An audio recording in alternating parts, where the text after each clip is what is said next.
राज्यातील महापालिका निवडणुकीनंतर सर्वात जास्त चर्चा जर कोणाबद्दल असेल तर ती आहे राष्ट्रवादी काँग्रेसच्या दोन्ही गटाची. कारण या निवडणुकीत शरद पवार गट असो व अजित पवार गट दोघांचाही कामगिरी अत्यंत समोर राहिली आहे. विशेष म्हणजे होम पिच समजल्या जाणाऱ्या पुणे आणि पिंपरी चिंचवडमध्ये दोन्ही राष्ट्रवादींचा दारुण पराभव झाला आहे. आज सकाळी एक महत्त्वाची घटना घडली. महापालिका निकालानंतर अजित पवार थेट शरद पवारांच्या भेटीला गेले. ही भेट नेमकी कशासाठी होती? राजकीय होती का? की कौटुंबिक होती? या भेटीमुळे दोन्ही राष्ट्रवादी एकत्र येणार का? या चर्चेला उधाण आलं आहे. या चर्चेवर अजित पवार स्वतः बोलले. कृषी प्रदर्शन 2026च्या उद्घाटनाला आलेले अजित पवारांनी थेट प्रश्न विचारण्यात आला. दोन्ही राष्ट्रवादी एकत्र येण्यासाठी बैठक होती का? यावर अजित पवारांनी स्पष्टीकरण दिलं आहे. अशी कुठलीही बैठक झालेली नाही. पण त्याच वेळी त्यांनी असंही सांगितलं, की मला सांगण्यात आलं, की शरद पवार तिथे आले आहेत. म्हणून आम्ही त्यांच्या घरी आलो. कुटुंब म्हणून आम्ही एकत्र आहोतच. याच वाक्यातून राजकीय अर्थही काढला जातोय आणि कौटुंबिक अर्थही अजित पवार पुढे म्हणाले, "सध्या तरी आम्ही महायुती म्हणून काम करतोय.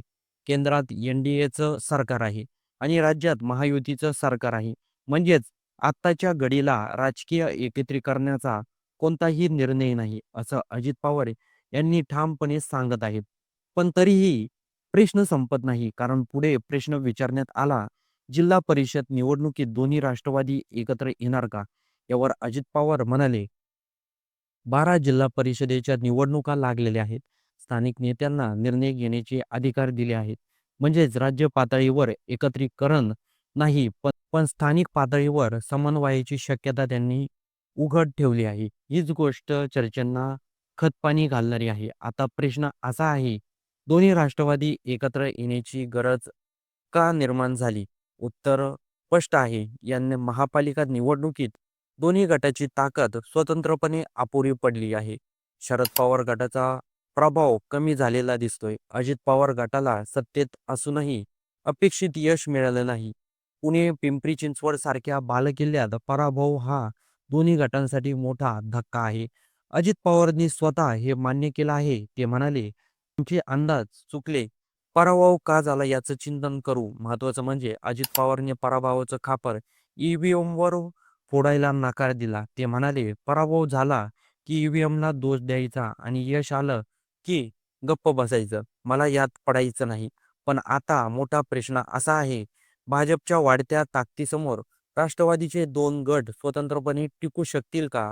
की शरद पवार आणि अजित पवार पुन्हा एकत्र येऊन राष्ट्रवादीला नवसंजीवनी देण्याचा प्रयत्न करतील? आत्ताच्या घडीला अजित पवारांनी राजकीय एकत्रीकरण नाकारले आहे. पण राजकारणात आजचा नकार उद्याच्या शक्यतेचा दरवाजा बंद करत नाही. जिल्हा परिषद, पंचायत समिती आणि पुढील विधानसभा निवडणुका या सगळ्यांच्या पार्श्वभूमीवर राष्ट्रवादीत हालचाली वाढतील, हे नक्की.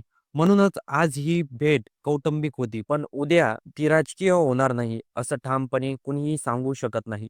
राष्ट्रवादीचे भवितव्य आता या 2 पवारांच्या निर्णयावर मोठ्या प्रमाणात अवलंबून आहे.